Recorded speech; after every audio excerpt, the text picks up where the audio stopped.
नमस्कार. दरवर्षीप्रमाणे यावर्षीही अगदी उत्साहाने दिवाळीची सुरुवात झालेली आहे. नरक चतुर्दशीच्या दिवशीच्या या सणाला पहिल्या अंघोळीचा मान असतो. या दिवशी अभ्यंग स्नान केले जाते. त्यामुळेच तुम्ही या दिवशी काहीच नाही केले तरीही चालेल. या दिवशी अंघोळीला विशेष महत्त्व असते, म्हणून तुम्हाला अंघोळीच्या पाण्यामध्ये ही एक वस्तू टाकायची आहे. सर्व दोष दूर होतील, नजरबाधा पूर्णतः संपेल, शत्रू त्रास देखील संपेल आणि कुटुंबावर कधीही वाईट संकट येणार नाही. त्यामुळे तुम्हाला हा उपाय आवर्जून करायचा आहे. यामुळे तुमच्या कुटुंबाची प्रगती देखील होईल. अंघोळीला विशेष महत्त्व हे नरक चतुर्दशीच्या दिवशी असल्यामुळे तुम्हाला या दिवशी हा उपाय आवर्जून करायचाच आहे. घरातील प्रत्येकाने करायचा आहे. कसा करायचा आहे, कोणत्या वेळेत करायचा आहे, संपूर्ण माहिती आज या व्हिडिओमध्ये मी तुम्हाला देणारच आहे. त्यामुळे व्हिडिओ स्किप न करता शेवटपर्यंत बघा. माहिती आवडल्यास नक्की लाईक करा, शेअर करा, सबस्क्राईब नक्की करा, बेल आयकॉनला आवर्जून प्रेस करा, ज्यामुळे अशा प्रकारचे नवीन व्हिडिओ तुम्हाला सर्वात लवकर बघायला मिळतील. आणि दिवाळी ही माता लक्ष्मीला समर्पित असल्यामुळे कमेंट बॉक्समध्ये ओम श्री माता लक्ष्मी नमः लिहायला अजिबात विसरू नका. यामुळे साक्षात माता लक्ष्मीचे आशीर्वाद तुम्हाला प्राप्त होतील. दिवाळीच्या या 5 दिवसाच्या उत्सवातील अत्यंत महत्त्वाचा दिवस म्हणजे नरक चतुर्दशी. या दिवशी छोटी दिवाळी याला असे देखील म्हणतात. नरक चतुर्दशी ही साजरी करण्यामागे एक पौराणिक कथा देखील आहे. तर या दिवशी अभ्यंग स्नान करणे आणि कारीट फोडणे याची देखील परंपरा काही ठिकाणी पाळली जाते. प्राचीन काळात नरकासूर नावाचा एक अत्यंत क्रूर राक्षस होता. या शक्तिशाली राक्षसाने आपल्या शक्तीच्या जोरावर देवांना, ऋषींना, सर्वसामान्य लोकांना खूप त्रास दिला होता. त्याने 16,000 राजकन्यांना बंदी करून ठेवले होते आणि अनेक स्त्रियांचा छळ देखील केला होता. त्याच्या या अत्याचाराला कंटाळून लोकांनी भगवान श्रीकृष्णांना मदत मागितली, मदतीसाठी याचना केली होती. त्यामुळेच भगवान श्रीकृष्णाने आपली पत्नी सत्यभामा हिच्या मदतीने नरकासुराशी युद्ध केले. याच दिवशी म्हणजे आश्विन महिन्यातील कृष्ण पक्षातील चतुर्दशी तिथीला श्रीकृष्णाने नरकासुराचा वध करून लोकांना त्याच्या तावडीतून मुक्त केले.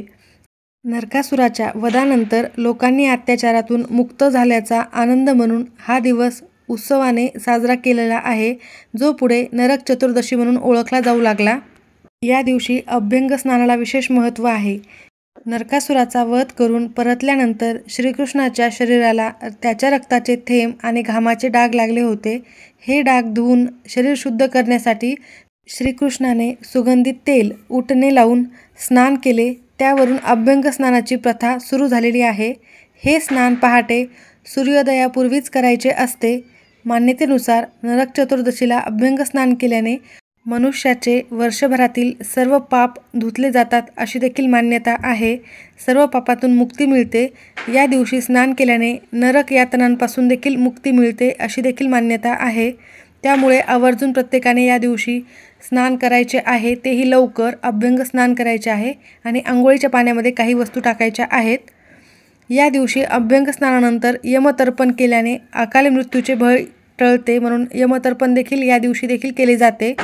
यमतर्पण कसे करावे? तांब्याच्या कलशात पाणी, थोडेसे काळे तीळ घेऊन दक्षिण दिशेला ते पाणी यमाला अर्पण करावे आणि ओम यमाय नमः, ओम धर्मराजाय नमः, ओम मृत्युवे नमः अशा प्रकारे अनेक मंत्र म्हणून अर्पण केलेले पाणी घरात न सांडू देता ते पिंपळाच्या झाडाला किंवा अन्य कोणत्याही झाडाला अर्पण करावे.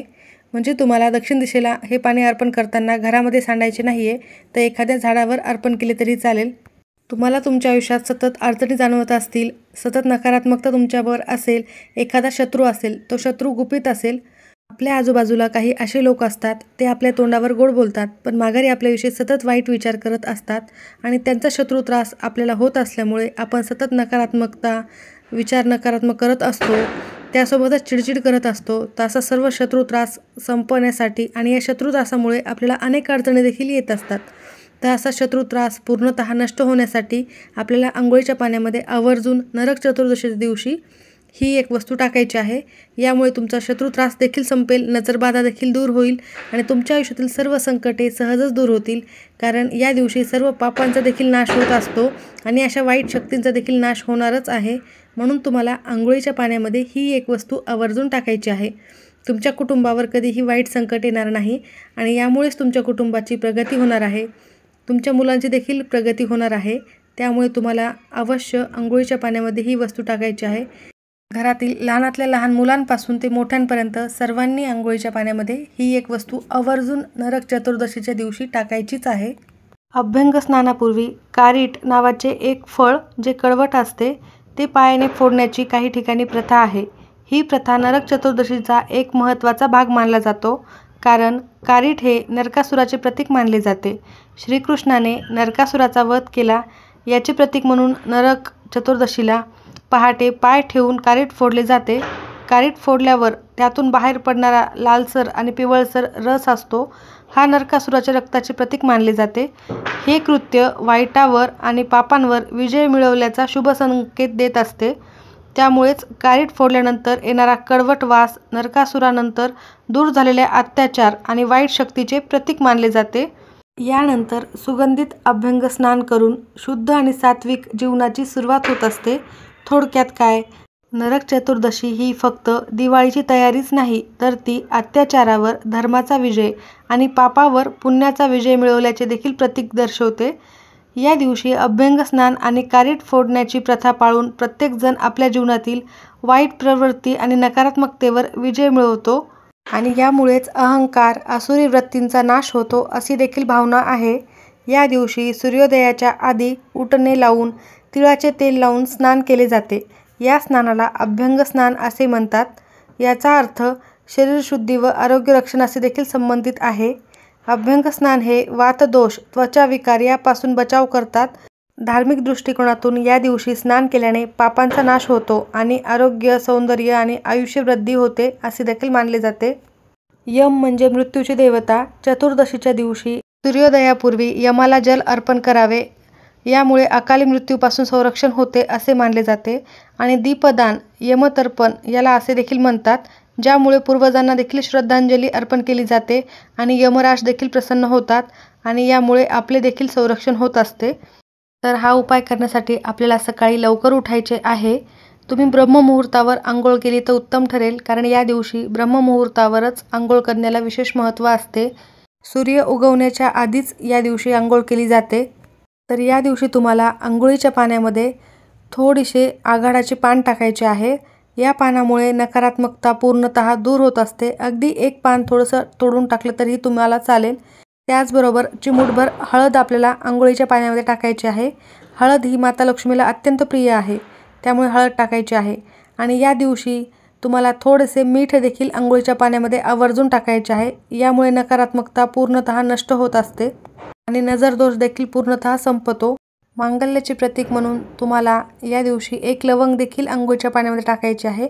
त्यासोबतच पवित्रता आणि धार्मिक महत्त्व असलेले गंगाजल तुमच्याकडे असेल तर ते देखील आवर्जून टाकावे. आंघोळ करण्याआधी या दिवशी पाय धुतले जातात. पायाला खोबऱ्याची वाटी लावून पाय धुतले जातात. त्यानंतर तुम्हाला एका पाटावर बसायचे आहे. पाटावर बसून तुम्हाला औक्षण करून तेल आणि उटणे लावले जाते व त्यानंतर तुम्हाला आंघोळीच्या वेळेला या सर्व वस्तू आंघोळीच्या पाण्यामध्ये आवर्जून टाकायच्या आहेत.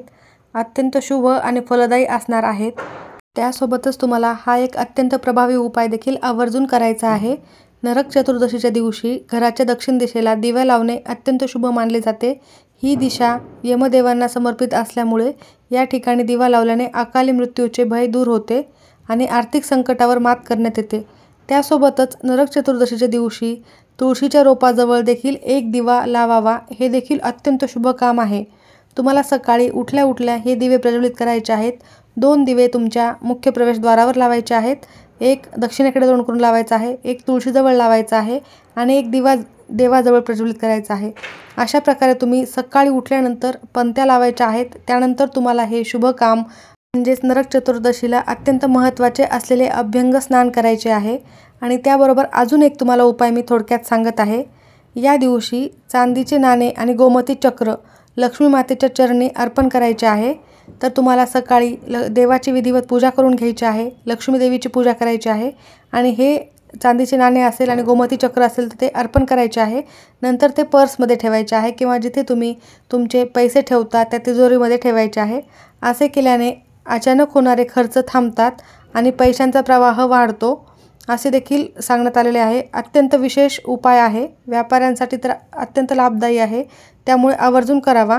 घरातील प्रत्येक स्त्रियांनी हा उपाय आवर्जून करावा. या दिवशी घरातील प्रत्येक कोपऱ्याची साफसफाई असायला हवी, हा एक महत्त्वाचा उद्देश असतो. आणि या दिवशी ज्या घरामध्ये अंधार असतो त्या घरामध्ये माता लक्ष्मी येत नाही, म्हणून घरामध्ये तुम्ही सर्वत्र ठिकाणी दिवे लावायचे आहे. त्यामुळे तुमचे कर्ज, संकट, दारिद्र्य हे घरामध्ये राहणार नाही. आणि या दिवशी दीपदान देखील आवर्जून करावे. भगवान विष्णू आणि लक्ष्मी मातेची प्रार्थना केल्यास सर्व अडथळे दूर होतात आणि घरामध्ये सुखसमृद्धी कायम राहते. त्यामुळे तुम्हाला अंघोळीच्या पाण्यामध्ये या काही वस्तू टाकायच्या आहे. त्यासोबतच तुम्हाला मी आत्ता जे काही उपाय सांगितलेले आहेत, हे उपाय देखील आवर्जून करायचे आहे. अत्यंत प्रभावी उपाय आहेत आणि या दिवशी तुम्ही नक्कीच करावेत. तुमच्यावर जर कर्ज असेल तर तुम्हाला कर्ज फिटण्यासाठी किंवा तुमच्या घरामध्ये पैसा कायम टिकण्यासाठी ओम श्री महालक्ष्मी नमः आणि श्री सुक्तमचे पठण आवर्जून करायचे आहे. नक्की करा. तुमचे सकाळी अभ्यंगस्नान झाल्यानंतर तुम्हाला या 2 सेवा आवर्जून करायच्या आहेत. साक्षात माता लक्ष्मीचे आशीर्वाद तुम्हाला प्राप्त होतील. माहिती आवडली असेल तर नक्की लाईक करा. सर्वांचे खूप खूप धन्यवाद.